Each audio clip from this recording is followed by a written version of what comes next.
नमस्कार, बड़ी बहस मध्य प्रदेश में आपका स्वागत है। आपके साथ मैं हूं विवेक पांडे।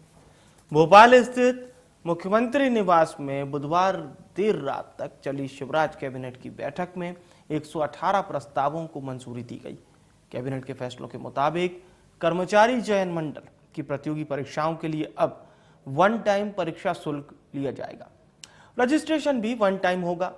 पांडुर्ना और मैहर दो नए जिलों के गठन को भी कैबिनेट ने हरी झंडी दे दी। साथ ही 9 कल्याण बोर्ड के गठन को भी स्वीकृति दे दी गई। 6000 करोड़ की 18 सिंचाई परियोजनाओं को भी शिवराज सरकार ने मंजूरी दे दी है। बताया जा रहा है कि शिवराज कैबिनेट की यह बैठक संभवतः सरकार के इस कार्यकाल की आखिरी ही बैठक है, क्योंकि 4 अक्टूबर यानी कि बुधवार को ही मतदाता सूची का प्रकाशन जारी कर दिया गया है। लिहाजा कभी भी चुनावी आचार संहिता लागू हो सकती है। लिहाजा सरकार ताबड़तोड़ घोषणाएं कर रही है। इसी के साथ ही लोकार्पण और शिलान्यास भी ताबड़तोड़ किए जा रहे हैं। तो आज हम भी इसी मुद्दे पर विस्तार से चर्चा करेंगे। कुछ मेहमान हमारे साथ चर्चा में जुड़ेंगे। उससे पहले आइए सुनते हैं आखिर इस पूरे मामले पर नेता किस तरह की बयानबाजी कर रहे हैं, क्योंकि उन्हें सुनना सबसे ज्यादा जरूरी हो जाता है। लामता का प्रस्ताव भी आज पारित हुआ। रायसेन जिले की बमोरी तहसील के सृजन का प्रस्ताव भी आज बैठक में पास हुआ। उसी तरह रायसेन जिले की सुल्तानगंज तहसील के भी सृजन का प्रस्ताव आज पारित हुआ। मंदसौर जिले की नवीन तहसील कायमपुर के सृजन का प्रस्ताव भी आज पारित हुआ। उसी तरह भारत सरकार वस्त्र मंत्रालय की पीएम मित्र योजना अंतर्गत प्रदेश में टेक्सटाइल पार्क की स्थापना हेतु एसवीपी के गठन संबंधी ज्वाइंट वेंचर एग्रीमेंट मेमोरेंडम एवं आर्टिकल ऑफ एसोसिएशन प्रारूप के अनुमोदन के संबंध में भी प्रस्ताव पारित हुआ। माननीय मुख्यमंत्री जी की जो घोषणाएं विगत दिनों में थी, उसमें ग्राम पंचायत से नगर परिषद बनाने की हमारी सरकार की ये एक बड़ी उपलब्धि है कि हमने लगातार ग्राम पंचायतों को नगर परिषद में परिवर्तित किया है। उसी तारतम्य में आज जिला मंदसौर में नगर परिषद नाहरगढ़, जिला सीधी में नगर परिषद सेमरिया, शाजापुर जिले में अवंतीपुर बड़ोदिया, मंदसौर में नगर परिषद बोलिया, मंदसौर जिले में ही नगर परिषद गांधीनगर, सतना में नगर परिषद सिंहपुर, शाजापुर में नगर परिषद गुलाना, हरदा में नगर परिषद रहट गांव, शहडोल में नगर परिषद व्यवहारी को नगर पालिका परिषद में उन्नयन की आज प्रस्ताव पारित हुआ। साल का समय कम नहीं होता है। इन 18 सालों में मध्य प्रदेश में युवाओं की पूरी एक पीढ़ी बड़ी होकर बेरोजगार रहकर बर्बाद कर दी गई। अब जब चला चली की बेला है, मध्य प्रदेश की जनता ने मन बना लिया है कि मामा और भाजपा दोनों को घर बिठाना है, तब इस तरह की कैबिनेट करना, आनन फानन में इस तरह के प्रस्तावों पर मंजूरी लेना, ये दिखाता है, ये डर दिखाता है कि भाजपा सरकार जा रही है और कमलनाथ जी आ रहे हैं। क्यों आखिर इतने प्रस्ताव एक साथ एक कैबिनेट में पास करना? आपके आखिरी कैबिनेट है, इसलिए क्या ये किया गया हड़बड़ी में कि अब मौका नहीं मिलेगा, आचार संहिता लग जाएगी? कमीशन के लिए कमीशन के द्वारा सरकार है। जनता का वोट के रूप में साथ लेकर ठेकेदारों का विकास, कमीशन खोरों पर विश्वास, यही है भाजपा का प्रयास। तो जो 50% कमीशन की सरकार है मध्य प्रदेश में भाजपा की, वो सरकार इस प्रकार से एडवांस कमीशन खाने के लिए नए नए ठेकों के प्रस्तावों को मंजूरी दे रही है। तो चुनाव से जब पहले इसी तरह की चर्चा होती है, बहुत ही कम समय बचा हुआ है, बीजेपी सरकार में है, उसके पास पूरे अवसर हैं कि वो बड़ी बड़ी घोषणाएं करे, भूमि पूजन करे और जनता से वादे करे। दूसरी तरफ कांग्रेस है, जिसे बीजेपी के वादे और दावे जमीनी हकीकत से इतर नजर आते हैं। दो खास मेहमान इस समय हमारे साथ चर्चा में हैं। नीलाभ शुक्ला जी हमारे साथ जुड़ चुके हैं, प्रवक्ता हैं कांग्रेस पार्टी के, बहुत स्वागत है शुक्ला जी आपका। और प्रियंका दुबे जी हमारे साथ जुड़ चुकी हैं, आप प्रदेश प्रवक्ता हैं भारतीय जनता पार्टी की, बहुत स्वागत आप दोनों मेहमानों का इस समय चर्चा में। नीलाभ जी, आपकी पार्टी सवाल खड़े कर रही है, क्या एतबार नहीं है इन भूमि पूजनों पे, वादों पे, दावों पे? जब मुख्यमंत्री का चेहरा ही हटा दिया गया, मामा जी खुद कह रहे मैं जाऊंगा तो बहुत याद आऊंगा, तो मामा जी की घोषणाओं का क्या विषाद, क्या औचित्य। ये घोषणा तो फर्ज तो धोती साहब भी, मामा जी खुद ने इसमें मोहर लगा दी। जब खुद रहेंगे ही नहीं शिवराज जी, तो उनकी घोषणाओं का, उनके नारियल जो जगह जगह फोड़े, उसका औचित्य खत्म हो गया है। ये सिर्फ चुनावी लालीपाप दी जा रही है, मतदाताओं को साधने की कोशिश की जा रही है। अंत में जब दिया बुझता है तो फड़फड़ाता है। वही स्थिति इनकी भारतीय जनता पार्टी की हो रही है। सीधी बात है, कर्मचारी चयन मंडल परीक्षाओं में वन टाइम शुल्क लागू कर दिया। अरे जी। परीक्षाओं में इतने घोटाले हैं, बेचारे परीक्षा देते हैं, उनका उनका चयन नहीं हो पाता। पटवारी भर्ती घोटाला, आयुष भर्ती घोटाला, व्यापम महा घोटाला, 40 लोगों में मौत हो चुकी, आरक्षक भर्ती घोटाला, पुलिस भर्ती घोटाला, शिक्षा कर्मी घोटाला, सब परीक्षाओं में घोटाले से लवरेज सरकार। अब एक छोटी सी लालीपॉप दे रही हूं आपसे, जी बोलिए। एक बार की फीस ले, जब सर पूरी एग्जाम ही घोटालों से भरी हुई है तो कितना हास्यास्पद लगता है।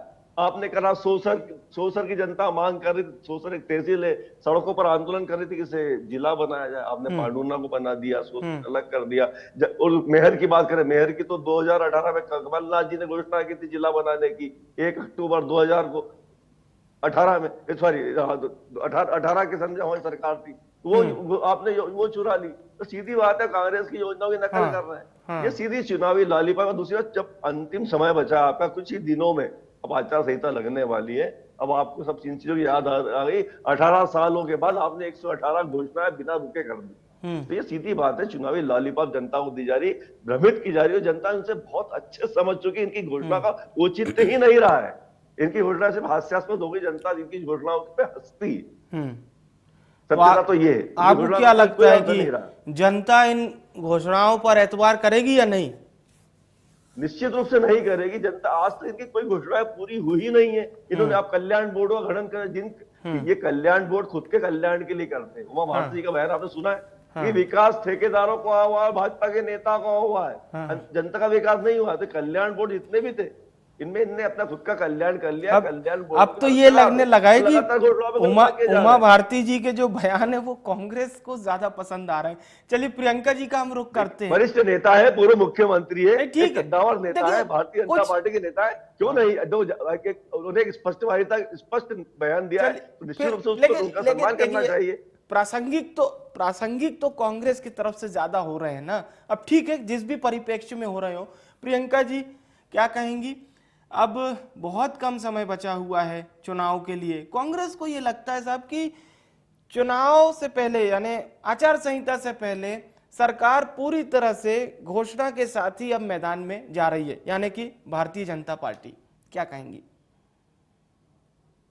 देखिए, अभी इसके पहले मुझे ऑडियो प्रॉपर आया नहीं है, तो शुक्ला सर ने क्या बोला है मुझे तो सुना नहीं है मैंने। जी जी, तो मैं एक देखिए शुक्ला सर ने ये बोला है, लब्बो-लबाब ये है कि अब बहुत कम समय सरकार का बचा है, अब नेक्स्ट सरकार कांग्रेस की आने जा रही है, जनता जाते जाती सरकार के इन वादों और दावों पर एतबार नहीं करेगी। थोड़ा मैंने संक्षिप्त में बता दिया। प्रियंका जी।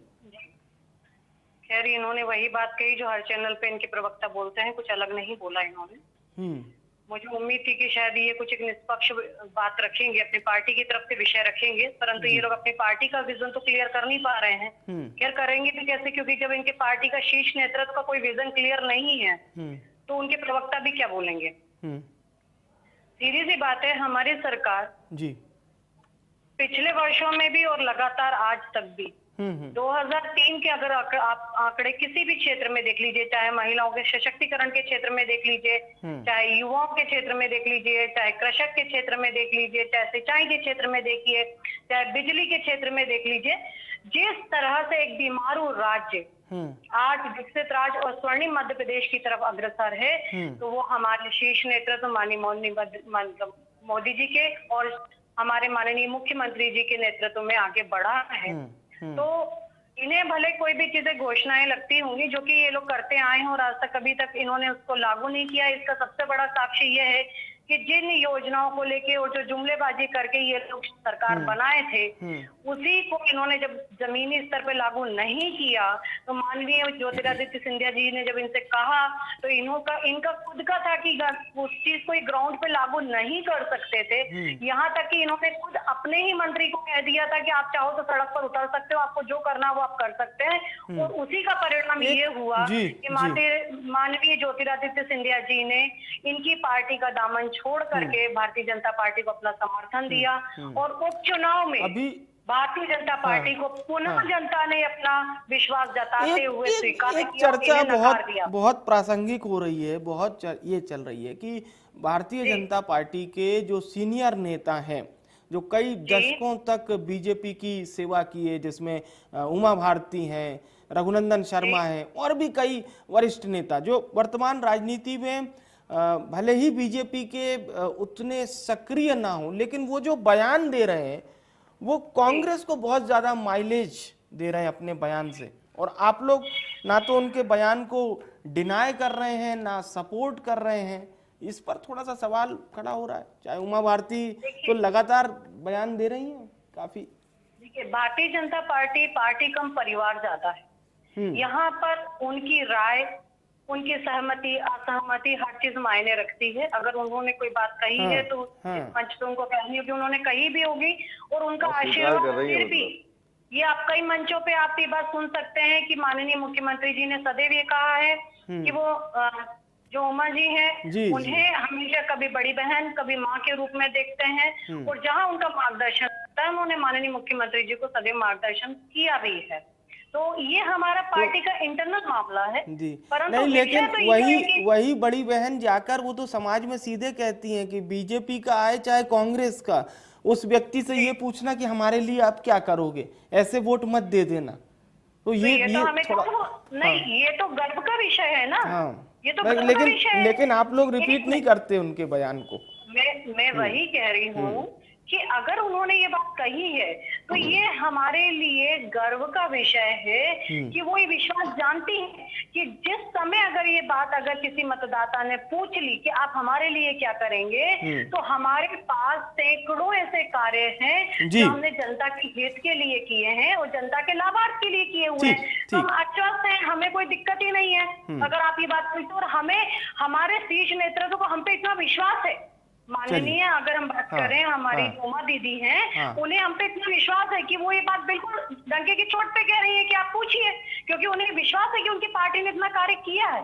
तो इसको नकारात्मक ना लेते हुए आप सकारात्मक लीजिए। जी जी जी, दूसरी बात, बिल्कुल बोलिए। अगर हम बात करते हैं कांग्रेस की, जो इस बात को क्योंकि नेगेटिव ले रही है, इनका नेगेटिव लेना बिल्कुल जायज है, क्योंकि जिस तरीके से डिंडोरी में इनकी आपस में ही कार्यकर्ता भिड़ गई, श्रीमती संतोषी साहू जी और परस्ते जो आपस में मंच पे भिड़ गई, बात कर रहे खेत की जा रहे खलियान, लड़ाई करती नजर आई है, और लोग वीडियो बना रहे थे।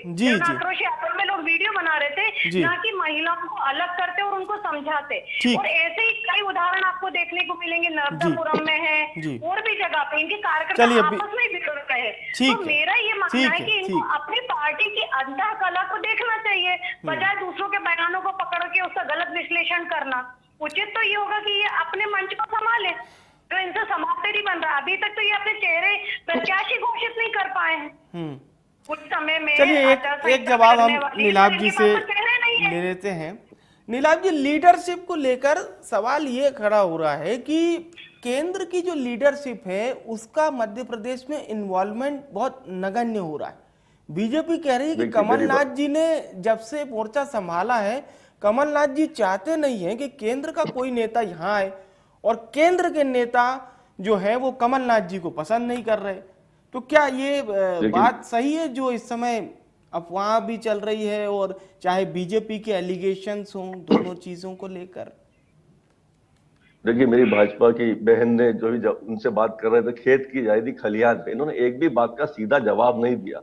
उमा भारती ने सीधा सवाल किया कि ये सरकार कमीशन ले रही है, ठेकेदारों का विकास हो रहा है, नेताओं का विकास हो रहा है, विकास नहीं हो रहा है अस्पतालों में। ये लीडरशिप को लेकर जो ये सुनिए, बात तो होने ये गर्व का विषय मान रही है। देखिए, जबकि उन्होंने आईना दिखाया। अब मैं आपके सवाल का जवाब देता हूँ। हमारे केंद्रीय नेतृत्व को हमारे जो प्रदेश के नेतृत्व है, बड़े नेता है, कमलनाथ जी हैं, दिग्विजय सिंह जी हैं, अरुण यादव जी हैं, पचौरी जी हैं, जो भी बड़े नेता उन पर पूर्ण विश्वास है। हमारे हमारे हमारे प्रदेश के नेतृत्व पर विश्वास है। जिस तरह भारतीय जनता पार्टी ने मुख्यमंत्री का चेहरा ही एन वक्त पर गायब कर दिया, 8 यात्राएं करी मोदी जी और शाह जी ने, उन्हें स्थानीय नेतृत्व पर भरोसा ही नहीं रहा। उन्होंने आधा दर्जन सांसद, 3 केंद्रीय मंत्री, एक बड़े भाजपा के संगठन के नेता को चुनाव समर में उतार दिया, धकेल दिया जबरिया। उनकी इच्छा नहीं थी। कैलाश जी मना करता रहा कि मैं तो लड़ना ही नहीं चाह रहा था, मैं तो हेलीकॉप्टर में घूम के प्रचार करना चाहता हूँ। उन्हें गली गली को घुमवा दिया मोटरसाइकिल पर। वैसे कैसे सभी के नेताओं की स्थिति है। तो कुल मिला के स्थानीय नेतृत्व ने भरोसा नहीं दिया। हमें तो उस समय ही मालूम पड़ गया था जब इन्होंने 230 पर्यवेक्षक अलग अलग प्रदेशों से बुलाए थे कि जाकर विधानसभा का सर्वे करो और गोपनीय रूप से रिपोर्ट मुझे सौंपो। मतलब स्थानीय जो प्रदेश का संगठन है उसे रिपोर्ट नहीं देना, क्योंकि वो नाकारा है, वो हम उस पर हमें भरोसा नहीं है। तो 230 एक हरिराम नाइक पैटर्न पिक्चर आपने देखी शोले, जिसमें एक व्यक्ति रहता है जो पूरी सूचना जेलर को गोपनीय रूप से देता है। तो वो परंपरा इन्होंने शुरू करी और 230 अलग अलग प्रदेशों से लोग आए और हर विधानसभा में जाकर सर्वे किया। अच्छा ये बताइए उसके बाद क्या हुआ, सुनिए आप। उसके बाद इन्होंने 79 टिकट डिक्लेयर कर दिए, पहली सूची जारी करी। ये बताइए ये बात में सत्यता है कि नहीं? उनमें आपसी सिर्फ इंडिया गठबंधन की रैली होने वाली थी और उस पर फिर कमलनाथ जी ने नकार दिया कि नहीं साहब कोई रैली नहीं होगी। तो क्या वो मान लीजिए वो रैली होती तो मध्य प्रदेश में कांग्रेस को थोड़ा नुकसान होता उससे, अगर इंडिया गठबंधन की एक रैली हो जाती तो? हमारा चुनाव अभी मध्य प्रदेश में 2 दल मुख्य रूप से काम कर रहे हैं। ये सवाल पूछा गया था, ये पत्रकारों ने पूछा था। मेरी बात तो सुनिए आप। अभी विधानसभा चुनाव है, हमारा पूरा फोकस विधानसभा चुनाव पे। अभी अगर आप देखें मुख्य रूप से 2 ही दल काम कर रहे हैं, बाकी सबकी उपस्थिति नगण्य तरीके है, भारतीय जनता पार्टी और कांग्रेस। तो अभी हम पूरा फोकस विधानसभा चुनाव पर कर रहे हैं। जी फोकस हमारे सभी नेता उस पर लगे हुए हैं। भारतीय जनता पार्टी की जो बातें मैं आपके सवाल पर ही आ रहा हूं कि हमारे केंद्रीय नेतृत्व को हमारे प्रदेश के नेतृत्व पर पूर्ण भरोसा है। उन्हें पता है ये हमारे कद्दावर योद्धा हैं, यही नेता हैं जिन्होंने 2018 में सरकार बनाई थी, ये 2023 में फिर सरकार बनाएंगे। लेकिन ये सवाल बड़ा है कि भारतीय जनता पार्टी के केंद्रीय नेतृत्व को स्थानीय नेताओं पर भरोसा नहीं है। उन्हें शिवराज जी का चेहरा ही परिदृश्य से गायब कर दिया। मामा जी खुद कह रहे हैं कि मैं जाऊंगा तो बहुत याद आऊंगा। ये स्वीकारोक्ति है, आत्मसमर्पण है। प्रियंका जी से आपने चूंकि ये सवाल पूछा है, मैं एक जवाब जरूर प्रियंका जी से लूंगा। प्रियंका जी, प्रधानमंत्री जी तो चाहे राजस्थान जा रहे हो, छत्तीसगढ़ जा रहे हो, वो तो कह रहे हैं साहब मुख्यमंत्री पद का अगर कोई चेहरा है तो वो है कमल निशान, हमारा उम्मीदवार है कमल निशान। और सिर्फ कमल निशान को देखिए, पीएम मोदी की गारंटी को देखिए। लेकिन कांग्रेस कह रही है कि मध्य प्रदेश में जो सबसे लंबे समय तक मुख्यमंत्री बने रहने का जिन्होंने रिकॉर्ड बनाया, साल 2008-2013 में अपने बूते सरकार बनाई और बड़े मार्जिन से बनाई। नहीं, मैं यहाँ आपको इंटरप्ट करूंगा। 2000 में अपने बूते नहीं बनाई, नहीं 2008 में किया सरकार पर। 2008 में उसमें जोड़िए आप, 2018 में अतिक्रमण किया सरकार का। नहीं, मैंने 8 और 13 बोला है, 18 का तो मैंने जिक्र भी नहीं किया जी। मैंने 2008 और 2013 बोला है। पूर्वक अतिक्रमण करके राजनीति की परिभाषा बदलते हुए नहीं, मैंने 2008 और 2013 इसलिए बोला, फैक्ट के हिसाब से ही मैंने बात कही, क्योंकि 140 से ज्यादा शायद 2008 में बीजेपी के विधायक आए थे और 160 का आंकड़ा 2013 में बीजेपी ने पार किया था। ठीक है प्रियंका जी, आप जवाब दे सकती हैं प्लीज। देखिए, हमारी सरकार को जो लोग आरोप लगाते हैं अतिक्रमण की सरकार, तो उपचुनाव में जनता ने फिर इनके ऊपर विश्वास क्यों नहीं जताया? थोड़ा ये इस पे जवाब दीजिए ना, ये मुख्यमंत्री के चेहरे वाले बयान पर, क्योंकि पीएम मोदी भी इस बात को कहे हैं। जी, मैं आपको वही दूसरे विषय पे भी आ रही हूँ कि अगर आप लोग कहते हैं कि कमल निशान, तो अगर हम ये कहते हैं कि हमारा पार्टी का जो चुनाव चिन्ह है वही हमारे लिए सार्वभौमिक सत्य है, हमारा कौन कार्यकर्ता है, कौन पदाधिकारी है, कौन दायित्ववान है, किस जगह अपने सेवाएं दे रहा है, ये सारी चीजें पार्टी के शीर्ष नेतृत्व के द्वारा निर्धारित हो रही है। ये चीज आप लोग स्पष्ट देख रहे हैं कि जो भी हुआ वो सर्वे के अनुसार हुआ। जो अगर हम कह रहे हैं कि टिकट का वितरण हो रहा है वो सर्वे के अनुसार हो रहा है। तो अगर कल भी अगर हम भविष्य की भी बात करते हैं, भविष्यवक्ता ना मैं हूं ना आप हैं, तो इसकी भी अगर हम चर्चा करें, अगर वो कह रहे हैं कि अगर हमारा जो चुनाव चिन्ह है कमल निशान वही हमारा मुख्यमंत्री है, तो इसमें इतना बौखलाहट कांग्रेस को क्यों हो रही है? मामा जी नहीं, क्यों घोषणा कांग्रेस करें? कह रही मामा है जी कि ये एक करेगा, बार मामा जी वो भी करेगा। मुख्यमंत्री जी का नाम नहीं लिया गया, सार्वजनिक मंच से उनकी योजनाओं का नाम नहीं लिया गया। एक मिनट, मैं इनके ज्ञान को थोड़ा सा पुष्ट कर दूं। जब चुनाव की आपका ज्ञान पुष्ट स्टार्टिंग हुई कीजिए। थी, आपके मामा जी लगातार घोषणाएं मंच से करेंगे, आदरणीय, मामा आपको जी ये मैंने करेंगे, पूरा मामा जी सुना, ये आप करेंगे। थोड़ा अब जी जब मामा ठीक है, जी ठीक नहीं है, रहे नीलाभ तो जी, योजनाओं का क्या प्रियंका औचित्य? जी की बात सुन ले, फिर आपके पास आ रहे हैं। मैं आपको वही कह रही हूँ, शांति से बात करें। हम गरिमामय चैनल पे बैठे हुए हैं, गरिमामय जी बहस बोलिए, होगा, अच्छा लगता है। बोलिए बात प्रियंका तो जी। मुद्दे की कीजिए। आप बात बेसिर पर की रही है, आपसे पूछा जा रहा ठीक खेत का ठीक है, खलिहान ठीक है, पर जा ठीक है, रही हैं। नीलाभ आप ये जी, नीलाभ जी, बताएं कि प्लीज मुख्यमंत्री प्लीज का चेहरा इन वक्त पर क्यों गायब कर दिया गया? प्लीज ये प्लीज सवाल जवाब आपसे सुन लेते हैं, चैनल जवाब वालों सुन ने लेते पूछा, हैं, मैं भी पूछ रहा हूँ। जवाब सुन आप लेते हैं। इतनी हमारी पार्टी की इतनी चिंता ना करें, बेहतर होगा आप लोग अपनी पार्टी का आकलन अरे करिए प्रदेश ना। की चिंता की जिसके बात पास है। चेहरा ही नहीं है, जिस जिसके पास मुख्यमंत्री चेहरा ने नहीं है, घोषणाओं जिसका की झड़ी लगा दी मुख्यमंत्री अपने ये नाम कहता पे हो, कि जिसका मामा जी ये ठीक करेंगे, ठीक है, मामा जी चर्चा ये करेंगे, अंतिम मामा दौर जी वो बिल्कुल करेंगे। चल रहा है। आप लोग मामा जी आप लोग एक एक करके अपना जवाब दीजिए, प्लीज नहीं मिलेंगे, प्लीज प्लीज। उनको अपना आकलन करना हाँ, चाहिए। हाँ। आप हमारी चिंता इतनी क्यों कर रहे हैं? आप लोग अपनी पार्टी का चिंतन करिए ना। जो मुंह की खा के गिरी हुई है जनता ने, जिसको नकारा हुआ है, आप इसकी चिंता करिए। चलिए हम नीलाभ जी से एक अंतिम प्रतिक्रिया ले लेते हैं, फिर मैं आपको इसका जवाब दे दूं हाँ। कि जिस पार्टी के पास कार्यकर्ता की हाँ, भरमार हाँ। है, या हम कहें चेहरों की भरमार है। आज हमारे चुनावी यात्राएं चालू हो गई, माननीय प्रधानमंत्री जी के प्रवास भी चालू हो गए, माननीय मुख्यमंत्री जी के नेतृत्व में चुनाव लड़ा जाएगा, ये स्पष्ट कहा गया था चुनाव जब शुरू हुआ, स्पष्ट कहा गया। और आज भी वही तो सवाल है, सवाल वही तो खड़ा हुआ है, अब क्यों चेहरा हटा दिया? हो रही है, सवाल यही तो खड़ा हो रहा है। चलिए एक अंतिम प्रतिक्रिया ले लेते हैं नीलाभ जी से, और उसके बाद प्रियंका जी आपसे एक अंतिम प्रतिक्रिया। नीलाभ जी प्लीज क्या कहेंगे एक ओवरऑल चर्चा को? अभी इन्होंने क्या अभी स्टेटमेंट दिया कि मुख्यमंत्री के चेहरे पर चुनाव लड़ा जा रहा है। अभी इन्होंने आपके सामने कहा, तो हम वही तो पूछ रहे हैं कि वो ताबड़तोड़ वो चेहरा क्यों हटा दिया गया? हमारी दृष्टि से वो चेहरा क्यों गायब कर दिया? अब उन घोषणाओं का, उन योजनाओं का जो खुद के नाम से की गई थी, वो विकास यात्रा जो खुद के नाम से निकाली गई थी, वो आशीर्वाद यात्रा खुद के नाम से निकाली गई, उनका उसका क्या? बड़ा सवाल तो ये है ना। मतलब आपने स्वयं ने आप तो समर्पण कर जाओ, और शिवराज जी खुद कह रहे कि मैं जाऊंगा तो बहुत याद आऊंगा। मतलब उन्होंने तैयारी कर ली है, आत्मसमर्पण कर लिया है। ठीक ठीक, सवाल तो वही खड़ा है ना। सवाल वहीं पर खड़ा हुआ है। आपके कार्यकर्ताओं की फौज है, तो आप जब कार्यकर्ताओं के आपके पास फौज है तो क्या जरूरत थी आपको आधा दर्जन सांसदों को चुनाव लड़वाने की? आपको क्या जरूरत थी 3 केंद्रीय मंत्री विधानसभा उनकी इच्छा के विरुद्ध लड़ाने की? क्या जरूरत थी बड़े संगठन के कद्दावर नेता को उनकी इच्छा विरुद्ध चुनाव लड़वाने की? कोई आपके कार्यकर्ताओं की जो फौज है उसमें उस पर आपको भरोसा नहीं है। इतना क्या चेहरे नहीं बचे क्यों चुनाव लड़ाया जाए। कर रहे हैं? पहला अपने पार्टी की योजना, अपनी पार्टी का नेतृत्व, अपनी पार्टी का प्रचार प्रसार, अपनी योजनाओं के ऊपर अगर कांग्रेस समय बर्बाद करे, ठीक है, तो हो सकता है धरातल पर ये लोग कुछ कर पाए और जनता का आशीर्वाद इन्हें मिल पाए।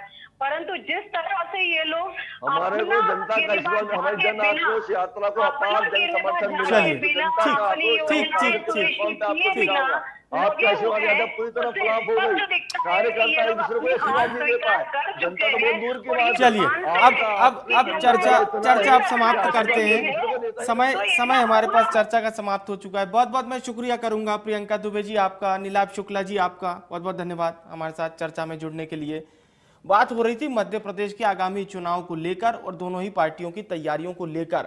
आप थोड़ा सा याद कीजिए, साल 2003 का समय था और वाकई में उस समय जिस प्रकार से दिग्विजय सरकार वो चुनाव हार गई थी, भारतीय जनता पार्टी की सत्ता वापसी किसने कराई थी? उमा भारती ने। और बीजेपी प्रचंड बहुमत के साथ जीत कर आई थी, बड़े बड़े नाम कांग्रेस के हार गए थे। लेकिन उसके बाद यानी कि बाबूलाल गौर मुख्यमंत्री बनते हैं और उसके बाद मुख्यमंत्री बनते हैं शिवराज सिंह चौहान। और शिवराज सिंह चौहान अपने बूते साल 2008-2013 में भारतीय जनता पार्टी को सत्ता में यथावत बनाए रखते हैं।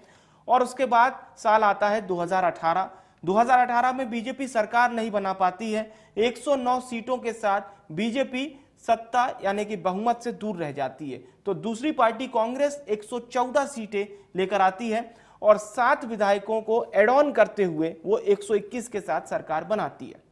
हालांकि वो सरकार भी चल नहीं पाती, पर यह संघर्ष कांग्रेस हो या बीजेपी हो, दोनों का ही 28 उपचुनाव से जारी था, जो लगातार जारी रहा। फिर निगम चुनाव में भी आपको वो रस्साकशी दिखी होगी और अब फाइनल सामने आ चुका है, यानी कि विधानसभा चुनाव। इसमें जीत किसकी होगी, संघर्ष लंबे समय से चल रहा है और बयान इस तरह के आपको सुनने को मिलेंगे ही मिलेंगे। आप आदी हो जाइए इस तरह के बयानों के लिए। बड़ी बहस में इतना ही। मुझे आने विवेक को दीजिए इजाजत। नमस्कार।